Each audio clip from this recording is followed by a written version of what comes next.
இந்த வீடியோவை இணைந்து வழங்குவது பிரைவ் மல்டிகுஷன் ரெஸ்டாரண்ட் இன் மயிலாப்பூர். இந்த படம் நீங்க பண்ண போறீங்க அப்படின்னு தெரிந்த பிறகு எங்க தளபதி உங்ககிட்ட இந்த விஷயமா பேசியிருக்காரு சார். ஒரு நடிகரா நீங்க எங்க தளபதிக்கு போட்டியா சார்? ஒரு நடிகரா விஜய் முதல்ல நடிகனாகணும்னு ஆசைப்பட்டப்போ ஒரு 4-5 படம் நம்ம அவருக்கு ஒரு பிளாட்ஃபார்ம் மாதிரி நான் இன்னும் நடத்திக்கிட்டு இருக்கிறேன், சவால் விட்டுக்கிட்டு இருக்கிறேன் அப்படிலாம் கிடையாது.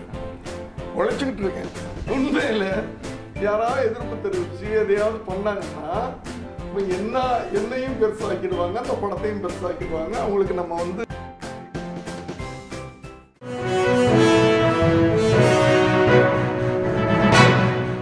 ஹாய் சென்னை எக்ஸ்பிரஸ் வியூவர்ஸ், உங்கள் அனைவருக்கும் விஜய் முனியின் அன்பான வணக்கங்கள்.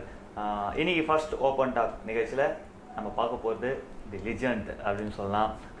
கிட்டத்தட்ட பார்த்தீங்கன்னா 38 இயர்ஸ்க்கு மேலேயும் இன்னமும் ஆக்டிவாக, சரிங்களா, ஸோ எல்லாருக்கும் சவால் விடக்கூடிய ஒரு நபர். அது மட்டும் இல்லை, எங்கள் புரட்சி இயக்குனர் அப்படின்னு எல்லாராலையும் கவரப்பட்டு, ஸோ இன்றைக்கும் பார்த்தீங்கன்னா பல பேர் இப்படி நம்ம இருப்போமா அப்படின்னு ஏங்குற ஒரு அளவுக்கு பார்த்தீங்கன்னா இருக்காங்க. ஐயா எஸ்.ஏ. சந்திரசேகர் சார் தான் நம்ம மீட் பண்ண போகிறோம். சார் வணக்கம். வணக்கம். உண்மையிலேயே அந்த பேர் டிராபிக் ராமசாமி, அதுக்கு ஒரு ஆப்டான ஒரு ஒரு ஒரு ஃபேஸாக நாங்கள் உங்களோட முகத்தில் நாங்கள் பார்த்தோம். நன்றி. அது எப்படி உருவாச்சு? ஏன்னா உங்களோட அசிஸ்டன்ட் தான் இந்த படம் இயக்கியிருக்காரு. ஸோ நீங்கள் எப்படி சார் அதை ஏற்றுக்கினீங்க? ஏற்றுக்கிறது என்ன இருக்கு, என்னுடைய அசிஸ்டன்ட்ஸ்லாம் பெரிய பெரிய நிலைமையில் இருக்காங்க. கண்டிப்பாக சார். அதே போல ஒரு பெரிய நிலைமையில் நிச்சயமாக வரக்கூடிய ஒரு டேலண்டான பையன்தான். அதனால் அது இன்னைக்கு இருக்கிற யங்ஸ்டர்ஸ்லாம் நம்மளோட புத்திசாலியாக, ஐக்யூ பவரு, நம்மளோட திறமைசாலிகளாக இருக்கிறாங்க. அவங்களெல்லாம் குறைச்சி யாரையும் மதிப்பிடக்கூடாது. உங்கள் ஜென்ரேஷனுக்கு என்னை பற்றி அதிகமாக தெரியாது, என்னுடைய படங்களை பற்றி தெரியாது. என்ற 80s to 95 வரைக்கும் நான் ரொம்ப வேகமாக ஓடிக்கிட்டு இருந்தேன் எல்லா மொழிகள்லையும்.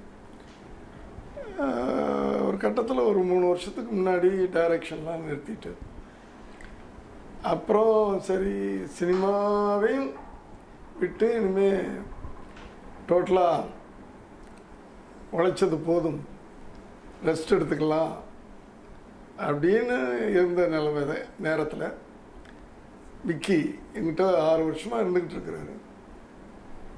எல்லாத்துட்டையும் நான் சொல்லிட்டேன், அப்பா நான் அவ்வளோதான், நீங்கள் வெளில போங்கன்னு சொன்னேன். இவர் மட்டும் என்னமோ தெரியல, சார் நீங்கள் தான் எனக்கு பிரேக் கொடுக்கணும், உங்கள்கிட்ட இருந்தால் நான் வரணும் அப்படின்னு ஒரு பிடிவாதமாக என் கூட இருந்துகிட்டே இருந்தார். பல கதைகள்லாம் சொன்னார். எனக்கு அது இதுலேயுமே பெரிய ஈடுபாடு வரல. விக்கி ஒரு நாள் டிராபிக் ராமசாமியை பற்றி என்கிட்ட பேசினார். எனக்கு இயற்கையிலேயே ஒரு போராட்ட குணம் உண்டு. என் படங்களில் அது எதிரொலி. ஆரம்ப காலங்கள்லேருந்து சினிமாவை நான் ஒரு ஒரு ஒரு கருவியாக தான் எடுத்துக்கிட்டேன். ஒரு நல்ல விஷயங்களை மக்களுக்கு போய் சொல்லணும் அப்படின்ற ஒரு கருவி, ஒரு ஒரு கருவி. அது பவர்ஃபுல்லான விஷயம். அது சினிமான்றது சாதாரண விஷயம் இல்லை. ஏன்னா நான் படிக்கிற வயசுலேயே அறிஞர் அண்ணா சொன்ன ஒரு விஷயம் என் மைண்டில் இருந்துக்கிட்டே இருக்கும். சென்சார் இல்லாமல் 3 படத்தை ரிலீஸ் பண்ணுறதுக்கு எனக்கு யாராவது பெர்மிஷன் கொடுத்தா இந்த நாட்டையே மாற்றி காட்டு அப்படின்னு அறிஞர் அண்ணா சொன்ன வார்த்தை இருக்குது. ஏன்னா சினிமான்றது அவ்வளோ பவர்ஃபுல்லான ஒரு ஆயுதம். அதை கரெக்டாக நம்ம யூஸ் பண்ணோம்னா அதுக்கு ஒரு பெரிய பவர் இருக்கும். அதுவும் தமிழ்நாடு பொறுத்த வரைக்கும், ஏன்னா சினிமாவில் இருந்தால் எம்ஜிஆர் வந்தார், கலைஞரும் சினிமாவில் இருந்தான்னு சொல்லணும். நடித்து வந்தார்னு சொல்ல முடியாது. சினிமா எழுத்தாளராக வந்தார். அவர் எழுத்து தான் எல்லாரையும், எங்களை போல இளைஞர்களுக்கு அவர் தான் குரு, மானசீகமான குரு. அவர் படங்களில் அவர் எழுத்துக்களை நம்ம கேட்ட பிறகு தான் நம்மளும் ஒரு எழுத்தாளர் ஆகணும், ஒரு நல்ல சினிமாக்கள் படைக்கணும் அப்படின்னு ஒரு ஆர்வம். அதே போல் ஜெயலலிதா இல்லையா? கண்டிப்பாக சார். அப்படிலாம் சினிமாவிலேருந்து நம்ம தமிழ்நாட்டில் வந்தவங்க. அப்படி இருக்கும்போது இயற்கையிலேயே அந்த ஒரு போராட்ட குணம் எனக்கு இருந்ததுனால அவர் ஒரு போராளி. டிராஃபிக் ராமசாமி வந்து ஒரு போராளி. சரி டீட்டெயில் என்னன்னு சொல்லுப்பா அப்படின்னா ஒரு புக்கை கொண்டாந்து கொடுத்தாரு. அந்த புக்கில் டீட்டெயிலாக படித்தேன். சரி, இந்த ஒரு போராளியின் வாழ்க்கையை, அவருடைய லைஃபே இல்லை, வாழ்க்கை, அவர் வாழ்க்கையில் நடந்த சில சம்பவங்கள், அந்த சம்பவங்களை வச்சு நாங்கள் எழுதின ஒரு கதை. டோட்டலாக வந்து இது வந்து அவருடைய லைஃப்பை நாங்கள் படம் பண்ணுறோம் அப்படின்றதெல்லாம் ஆடியன்ஸுக்கு நம்ம சொல்ல வேண்டாம். கண்டிப்பாக. ஏன்னா அது நம்ம ஃபுல்லாக ஒரு வாழ்க்கையை வந்து நம்ம பண்ண முடியாது. அதனால் அந்த அவருடைய பாதிப்பு, இன்ஸ்பிரேஷன் சொல்லுவோம்ல, அந்த இன்ஸ்பிரேஷனில் ஒரு கதை பண்ணி அந்த போராளியாக நம்ம ஒரு போராளியாக ஏன் நம்ம வாழ்ந்து பார்க்கக்கூடாது? ஒரு போராளியாக நிறையா படங்கள் பண்ணியிருக்கிறோம், போராடி இருக்கிறோம், கஷ்டப்பட்டுருக்கிறோம். ஆனால் அவர் பட்ட கஷ்டங்கள் நான் படலை. ஏன்னா அவர் லைஃப்பை பற்றி அவரோட உட்காந்து பேசும்போது கொள்ளும்போது எனக்கு ஆச்சரியமாக இருந்தது.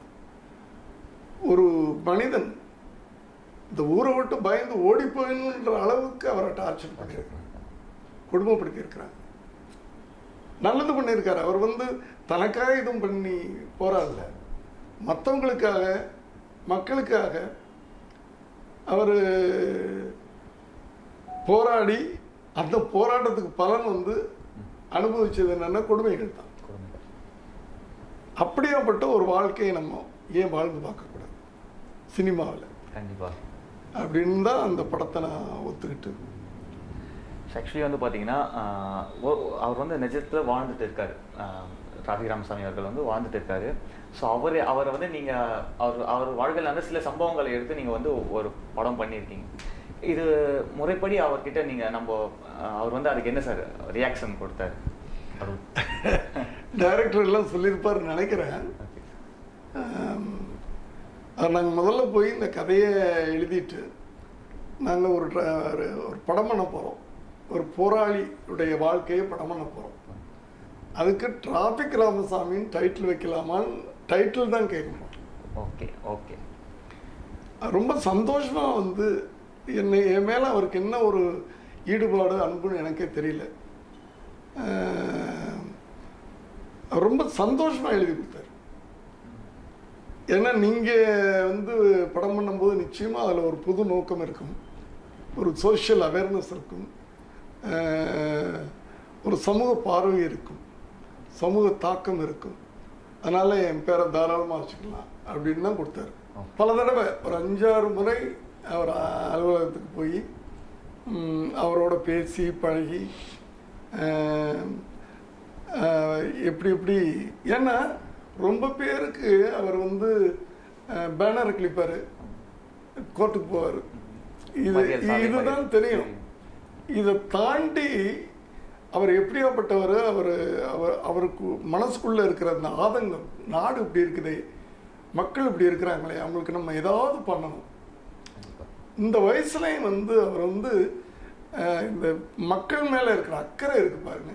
ஏதாவது தப்பு நடந்துட்டா அவர் அப்படி வேதனைப்படுறாரு. அந்த அந்த அந்த குணம் வந்து எனக்கு ரொம்ப பிடிச்சது அவர்கிட்ட. ஆக்சுவலி வந்து பார்த்தீங்கன்னா டிராஃபிக் ராமசாமி டீசர் செம்ம ஹிட் ஆகிட்டு இன்னைக்கு வந்து பார்த்தீங்கன்னா மிகப்பெரிய ஆளுமையெல்லாம் வந்து பார்த்தீங்கன்னா பாராட்டிட்டு இருக்காங்க. அதில் குறிப்பாக வந்து பார்த்தீங்கன்னா ஐஏஎஸ் சகாயம் சார் அவர்கள் வந்து பார்த்தீங்கன்னா மனம் திறந்து பாராட்டியிருக்காரு அந்த டீசரை பார்த்து. ஸோ இதை நீங்கள் பார்க்கும்போது எப்படி சார் நம்ம வந்து டீசரை பார்த்து பாராட்டல, டீசரை ரிலீஸ் பண்ணதே அவர் தான். ஓகே, ஆமாம் சார், பண்ணிட்டு அதை பார்த்து அவர் வந்து ரொம்ப பெருமை மிகு வார்த்தைகளை வந்து சொல்லியிருக்காங்க. சாதாரண விஷயம் இல்லைங்க. அவர் வந்து ஒரு சினிமா ஃபங்க்ஷனில் கலந்துக்கிறதோ கொள்றதோ அது சாதாரண விஷயம் இல்லை. என்னமோ தெரியல, அவருக்கு எங்கள் மேலே அந்த அந்த அந்த வாழ்க்கை டிராஃபிக் ராமசாமின்ற அந்த கதை மேலே அவருக்கு என்ன ஈடுபாடு வந்ததுன்னு தெரியல. நம்ம கேட்டு அவர் வந்து ஓகேன்னு சொல்லி அதை சந்தோஷமாக ரிலீஸ் பண்ணிவிட்டு அந்த டீச்சரை பார்த்து அவர் வந்து அந்த ஒப்பீனியன் சொன்னதுக்கு உண்மையிலே அவருக்கு எப்படி நன்றி சொல்கிறதுனே தெரியல. அப்படி ஒரு பெரிய விஷயம் அது. பார்த்தீங்கன்னா இதுக்கப்புறம் தான் சார் எங்களுக்கு ரொம்ப பயமாகவே இருக்குது. ஏன்னா டீசர் செம்ம ஹிட் ஆயிடுச்சு. இப்போ ஒரு கும்பல் ஒன்று இருக்காங்க. இப்போ வந்து பார்த்தீங்கன்னா அடுத்து என்ன பண்ணலாம், அதுவும் வந்து பார்த்தீங்கன்னா நீங்கள் வந்து இதில் பண்ணுறீங்க இந்த நேம் இதுக்காகவே வந்து பார்த்தீங்கன்னா ஒரு கும்பல் நேரம் ரெடி ஆகிட்டு இருப்பாங்க ஆல்ரெடி. ஸோ இவங்கெல்லாம் வந்து பார்த்தீங்கன்னா என்னென்ன எதிர்ப்புகள் தர போகிறாங்க அப்படின்ற ஒரு அதெல்லாம் நீங்கள் வந்து எப்படி சமாளிக்க போகிறீங்க இதுக்கப்புறம்? அதாவது எதிர்ப்புகளை வந்து நான் வந்து 35 வருஷமாக ஃபேஸ் பண்ணிகிட்டு இருக்கேன் சார். அது பெரிய விஷயம் இல்லை. ஆனால் இந்த படம் சொசைட்டிக்கு தேவையான ஒரு படம், இளைஞர்கள் எல்லாம் எதிர்பார்த்து கொண்டிருக்கிற படம், அவர்களுக்காகவே எடுக்கப்பட்ட படம்.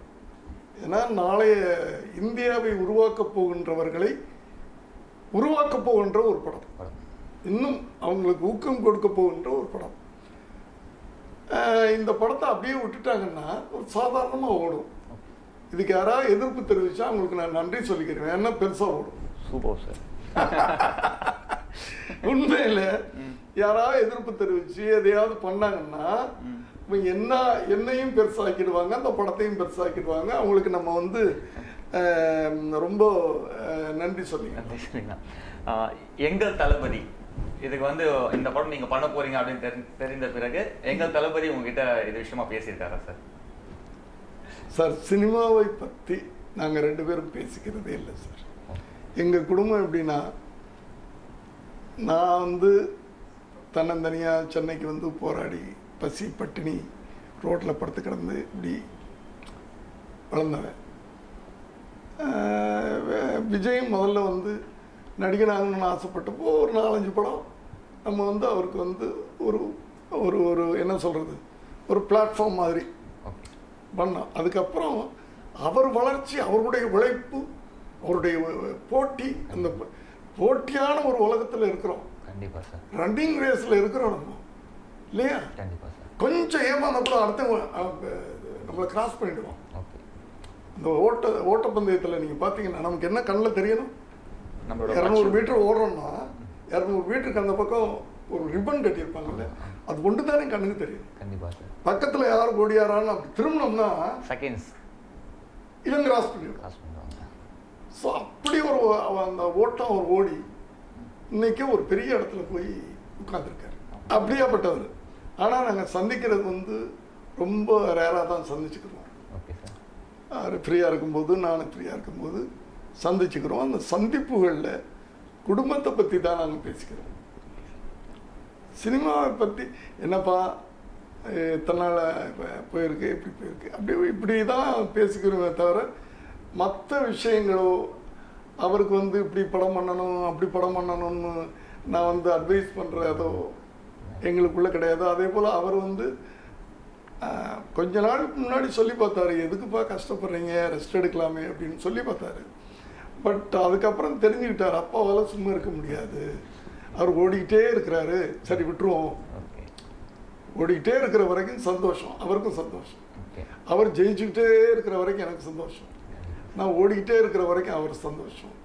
அதனால் நாங்கள் பெரிய விஷயம் படங்களை பற்றி அதை பற்றி இதை பற்றி நாங்கள் பேசிக்கிறது இல்லை. ஒரு நடிகரா நீங்க எங்க தளபதிக்கு போட்டியா சார்? ஒரு நடிகரா ஏங்க இது என்ன வேடிக்கையா இருக்குது, இந்த கேள்வியெல்லாம் கேட்கலாமா?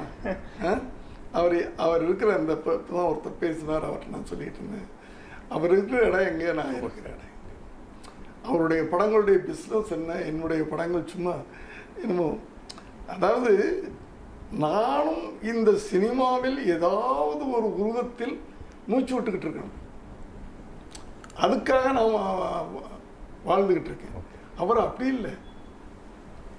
நீங்கள் அதை போய் அவருக்கு போட்டியான்னு நான் கேட்டா எல்லாரும் சிரிப்பாங்கல்ல. நான் யாருக்குமே போட்டி இல்லைங்க. நான் வந்து ஆக்டிவாக இருக்கணும். எனக்கு வயசை பற்றி எனக்கு எப்போவுமே நான் நினச்சி பார்த்தது இல்லை, அதை பற்றி கவலைப்பட்டது கிடையாது. உங்களை மாதிரி இளைஞர்களோடு ஓடிக்கிட்டே இருக்கணும். Super sir. நான் உங்களை முந்தி வரேன்னா பின்னாடி ஓடி வரேன்னா அதை பற்றி இல்லை, உங்களோட நான் ஓடணும், அவ்வளோதான் நினைப்பேனே தவிர உங்களை மிஞ்சி ஓடிடணும் அப்படின்னு நினைக்கிறது இல்லை. முதல்ல அதுவே வந்து எனக்கு உங்களோட ஓடணும்.